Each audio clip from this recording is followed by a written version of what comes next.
Hujan malam itu menjadi saksi saat Mr. Hai pulang dengan tubuh basah dan hati yang lebih basah lagi.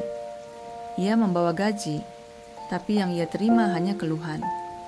Mr. Hai adalah pria sederhana. Setiap hari ia bekerja sebagai teknisi lapangan. Berangkat sebelum matahari terbit, pulang saat lampu rumah tetangga sudah mati satu persatu. Namun di rumahnya tak pernah ada senyum hangat. Istrinya Lira sering membandingkan. Mas, kenapa sih hidup kita gini-gini aja? Suami orang bisa ngajak istrinya liburan. Mr. Hai hanya menunduk. Bukan karena ia tak punya jawaban, tapi karena ia lelah menjelaskan perjuangan yang tak pernah dihargai.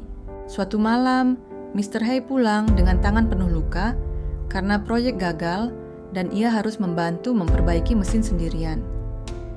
Ia masuk rumah dengan pelan.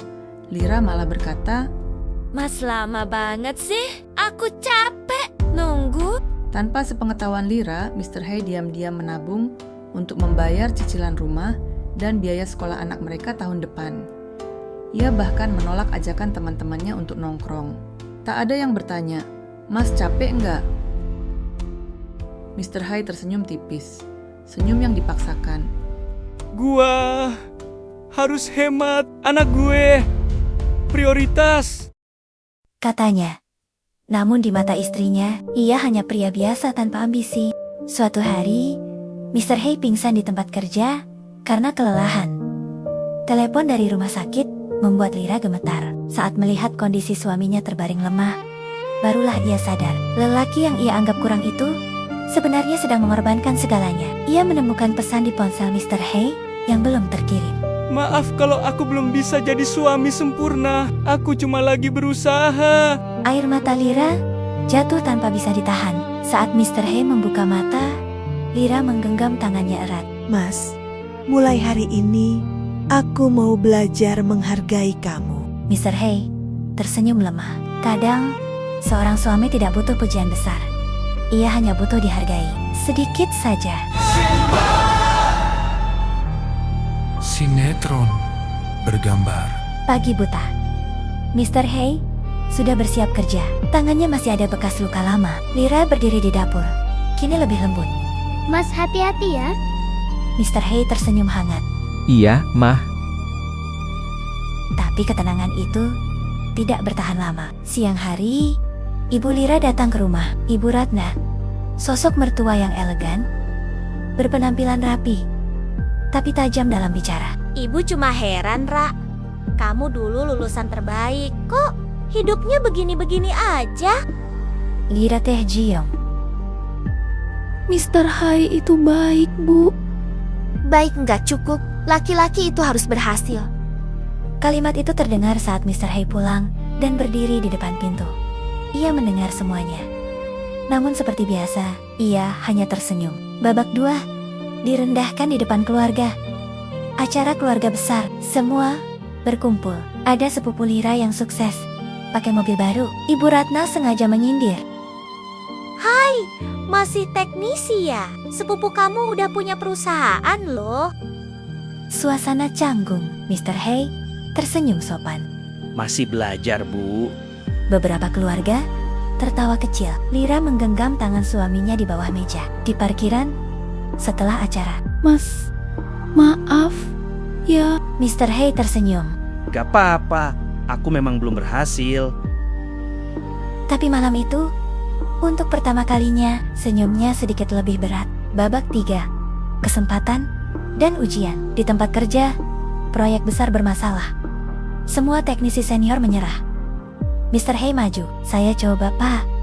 Ia bekerja siang malam, hampir tidak pulang. Tangannya kembali penuh luka. Akhirnya, mesin itu berhasil menyala. Atasan terdiam kagum. Hei, mulai bulan depan, kamu jadi supervisor. Kenaikan gaji? Bonus besar. Di rumah, ia menyerahkan amplop pada Lira.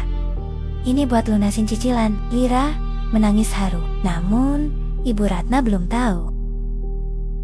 Babak 4, titik pembuktian. Beberapa bulan kemudian, Mr. Hai membuka bengkel teknik sendiri dengan tabungan dan bonusnya. Pelanggan terus berdatangan. Namanya mulai dikenal. Suatu hari, Ibu Ratna datang tanpa kabar. Ia melihat papan nama besar, Hei Teknik Solusi Industri. Ia masuk dan melihat banyak karyawan memanggil. Pak Hai, wajahnya berubah. Ini punya kamu? Mr. Hei tersenyum tenang. Alhamdulillah Bu. Masih belajar, kalimat yang dulu ia ucapkan saat direndahkan. Ibu Ratna terdiam. Untuk pertama kalinya, ia tak punya kata-kata. Babak 5. Kebahagiaan sempurna di rumah baru mereka yang sederhana, tapi nyaman. Anak pertama berlari memeluk Mr. Hei. Lira datang dengan senyum bahagia. Mas, hasil USG keluar. Mr. Hei menatapnya penuh harap. Kita bakal punya anak lagi. Ia memeluk Lira erat. Tak lama kemudian, Ibu Ratna datang membawa makanan. Dengan suara pelan. Maafkan Ibu, Ibu salah menilai kamu. Mr. Hei tersenyum hangat. Tidak apa-apa. Scene terakhir, Mr. Hai berdiri di halaman rumah bersama istri dan anak-anaknya. Matahari sore menyinari wajahnya. Narasi penutup. Kadang yang diremehkan bukan karena tak mampu, tapi karena waktunya belum tiba, dan ketika waktunya datang, bukan hanya kesuksesan yang hadir, melainkan penghargaan. Mr. Hai tersenyum. Senyum yang kali ini penuh kemenangan. Kata penutup. Kadang, perjuangan seorang suami tidak selalu terlihat mewah. Tidak selalu dipuji, tidak selalu dimengerti, tapi di balik diamnya, ada tanggung jawab, ada doa yang tak pernah putus, ada cinta yang tidak banyak bicara. Mr. Hei mungkin hanya sebuah cerita, tapi di luar sana, mungkin ada banyak Mr. Hei lainnya yang sedang berjuang hari ini. Kalau kamu pernah berada di posisi seperti Mr. Hei, atau mungkin kamu pernah tanpa sadar menjadi seperti Lira, coba tulis sedikit cerita kehidupan kamu di kolom komentar. Siapa tahu, kisahmu bisa menguatkan orang lain yang sedang berjuang diam-diam. Dan aku juga ingin tahu, kalian nonton dari kota mana? Tulis kotanya ya, biar kita tahu seberapa luas keluarga di channel ini. Kalau cerita ini menyentuh hati kamu, jangan lupa dukung channel ini dengan like, komentar, subscribe, dan nyalakan loncengnya agar kamu tidak ketinggalan kisah-kisah penuh makna berikutnya. Karena di sini, setiap cerita mungkin sederhana, tapi selalu punya makna. Sampai ketemu di cerita selanjutnya.